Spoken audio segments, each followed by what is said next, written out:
Hello, মন বলছি। বলো, নাম্বারটা সেভ করাই আছে। তুমি কি অসুস্থ? কেন? না তো। না, গলাটা খুব ডাউন শোনাচ্ছে তাই। বলো। বলছিলাম অনেক দিন তো হয়ে গেল, আগে 26টা মিস করেছি। হ্যাঁ, তা ঠিক। আশা করি এখনো তুমি আগের মতো স্টিক করে নেই আমাকে ডিভোর্স দেয়া নিয়ে। আমি কোনোদিনও স্টিক করেছিলাম না। আগের 26টা আমার পার্সোনাল প্রবলেম ছিল। এনিওয়ে, কবে চাও বলো? As early as possible. Any day হতে পারে। শোনো, আমার মনে হয় না অর্ঘ্য আঙ্কেল এই ব্যাপারটা খুব ইজিলি হতে দেবে।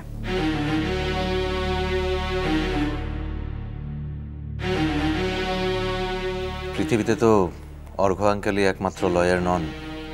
ধ্রুব সেনকেও অ্যাপ্রোচ করে দেখতে পারো। টোন্ট করছো না, ইনফ্যাক্ট কোনো ব্যাপারে না, সব ক্ষেত্রেই একজন লয়ার চেনা থাকলে খুব সুবিধা হয়। ধ্রুব সেন এই কেসটা করবেন না। উনি করলেও আমি আলাদা করে ওনাকে ভুল বুঝবো না। ধ্রুব সেন আসলে এত ছোট কেস, এত পাতি কেস করেন না। তাই বলো? তার মানে আগে ওনাকে অ্যাপ্রোচ করেছিলে বলো? অর্চি, আমি তোমার সঙ্গে কোনো রকম আর্গুমেন্টে যেতে চাই না। সহজভাবে পিসফুলি কাজটা হয়ে গেলে তাতে তোমার সেটেল করতে সুবিধা হয়। হ্যাঁ, তাই। তাহলে এই সহজ কথাটা এতদিন বলতে পারোনি কেন? ফাইনালি সেই তো বললে। তুমি সেটেল করার যে মানেটা বুঝছো আর আমি যে মানেটা বলছি। যাক, তোমার মানে তোমার কাছেই থাকুক। বলতে চাইছিলাম যে অর্ঘ্য আঙ্কেলকে যখন প্রথম অ্যাপ্রোচ করা হয়েছিল, ফাইলটা নিশ্চয় ওনার কাছে এখনো আছে। তাই ওনাকে একবার ইনফর্ম করা উচিত। আমিও আর কোনো কাজ পেন্ডিং রাখতে চাই না। ন্যাচারালি। কালকে একবার অর্ঘ্য আঙ্কেলের কাছে যাওয়া যেতে পারে। সকালের দিকে হলে আমার সুবিধা হয়। ওকে, ফাইন। তাহলে মাঝামাঝি কোথাও একটা মিট করতে হয়। অগত্যা? ন্যাচারালি। আমরা দুজনে তো আর হাত ধরাধরি করে বেড়াতে যাচ্ছি না। সেরকম ইচ্ছে অ্যাটলিস্ট তোমার নেই। তোমার আছে বুঝি? অবান্তর কথা বাড়িয়ে লাভ নেই মন। আমি তো বাইকে যাব, আর তুমি যাবে গাড়িতে। সুতরাং মাঝ রাস্তায় দেখা না করে তুমি তো অর্ঘ্য আঙ্কেলের বাড়িতে যাবে, তাই ওনার বাড়ির সামনেই তো আমরা। হ্যাঁ, প্রবলেম আছে। ও বাড়ির কেউ আমাকে ওদের বাড়ির সামনের মানে রাস্তায় দাঁড়িয়ে থাকতে দেখলে খারাপ ভাববে। আর কাইন্ডলি, আমি এখন গাড়ি চড়ি না। হঠাৎ? আমি ও বাড়িতে নেই উঠছি। তাই নাকি? বাহ, আজকালকার জেনারেশন দেখছি অনেক অ্যাডভান্সড হয়ে গেছে। আগে আমি তোমাকে এই দলে ফেলতাম না। না মানে, তুমি তো কখনো আগে নিজেকে এরকম ভাবে। তুমি কি বলছো আমি বুঝতে পারছি না। তুমি লিভ ইন রিলেশনশিপ আগে অপছন্দ করতে। Archi, sorry I am so sorry for interfering. অনেক দিনের পুরনো কথা মনে পড়ে গেল, তাই বলে ফেললাম। অর্চি, তুমি সত্যি খুব ইনহিউম্যান। আর যত দিন যাচ্ছে তত সেটা প্রমাণ হচ্ছে। অস্বীকার করছি না, আপত্তিও করছি না। আমার বিষয়ে তোমার অ্যাসেসমেন্ট যখন এরকমই, আমার তাতে কিছু বলার নেই। অ্যাকসেপ্ট করে নিলাম। কিন্তু তোমার অ্যাসেসমেন্টের জন্য আমার দিকের সত্যিটা বদলায় না, আর বদলাবেও না। তোমার এই সত্যের অহংকার একদিন চূর্ণ চূর্ণ হয়ে যাবে অর্চি। আর সেদিন তুমি নিজের অপরাধ বোধে। এনিওয়ে, কথা বাড়ালেই মতবিরোধ হওয়ার চান্স থাকে, আর ঝগড়া হওয়ার চান্স থাকে। কাজেই উচিত দরকারি কথা বলে ফোনটা নামিয়ে রাখা। আমারও তোমার সাথে গল্প করার কোনো বাসনা নেই উঠছি। কাজের কথা বলতে আমি ফোন করেছিলাম, কাজের কথা হয়ে গেছে, ব্যাস। ওকে, রাখি তাহলে। কাল সকাল 10টায় কফি শপের পাশে। ঠিক আছে, আমি পৌঁছে যাব।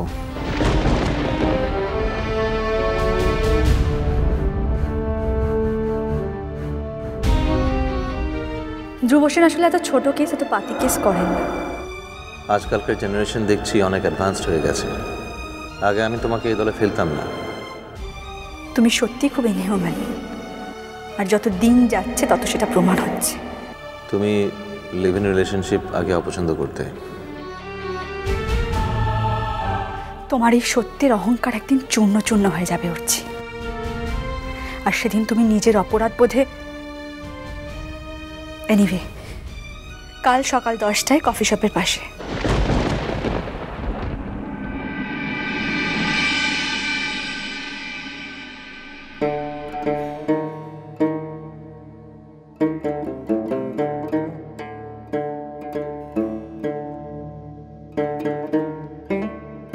আর দেরিটা করা যাবে ক্লাই বাহামনি। দেখ যদি ঠিক সময় পৌঁছাইতে না পারি তাইলে কিন্তু ফিরতে পারবো ক্লাই। মোর একটু কথা আনছে ওর সঙ্গে। কঙ্কামা, তোর এখনই যত কথা বলা দরকারটা হইল আগুতে বলতে পারিস লাই? ভেবেছিলাম বলবো, মনেটা ছিল ক্লাই রে। ঠিক আছে, যা বলবার আছে তাড়াতাড়ি বল কেনে। শোন বিটিয়া, তোর বিয়ার লিগে তোর তো কোনো দোষ ছিল ক্লাই, তা বাদে জামাই বাপ আমার তোকে তো মিনেটাও নিয়েছে। ও তো এই কথাও বলেছে সকলের সামনে কি ও আর যে আর একটু বহু আনছে তার সঙ্গে ও আর কোনো মিল তো লাই।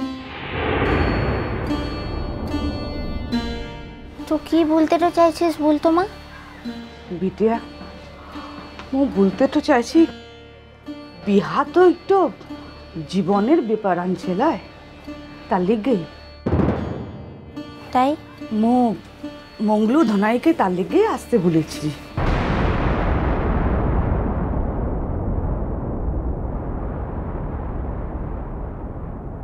কিসের লিগে? ওরা তোকে তোর শ্বশুর ঘরটাতে রেখে আসবে মা।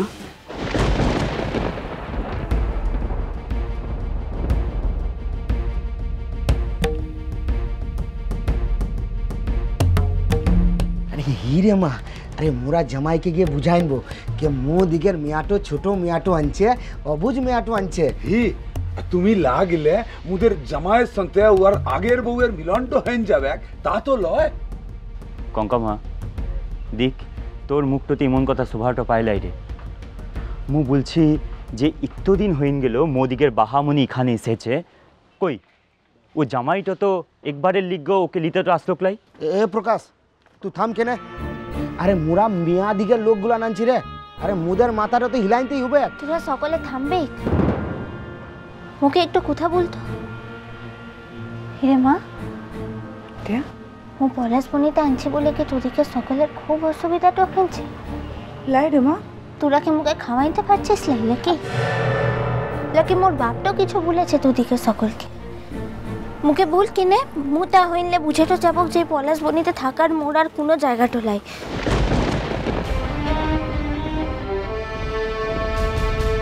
তেমন হইলে অন্য কোথাকে থাকবার জায়গার ব্যবস্থাটা মু নিজেই করে তুলিতে পারবো।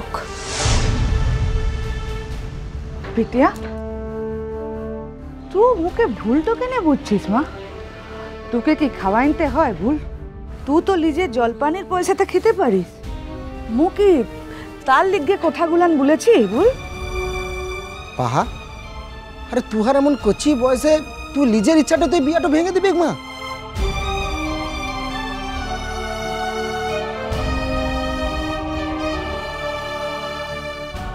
এই বিষয়টা নিয়ে আর একটু কথা যদি এখানটাতে হয় তাহলে কিন্তু মুখে বাধ্যাটা হইন পলাশ বনিটা ছাড়তে হবে মা।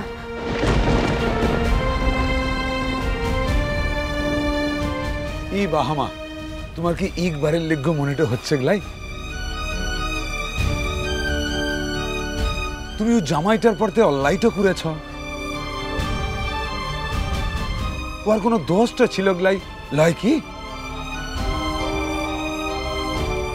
ই বাহামনি, আরে জামাইটো যে এখানে আসছে গেলাই তার অভিমানটা হয়েছে বলে। মোরা যদি একবারের লিগে তার কাছে লা যায় তাহলে যা কিনে, যদি তুদিকে যাবারটা হয় কারোর তা হইলে 1000 বার যা কিনে, কিন্তু মোর পরিচয়টাতে ওর কাজটাতে যাবি। মিষ্টি কুটু মিষ্টি কুটু মিষ্টি কুটু।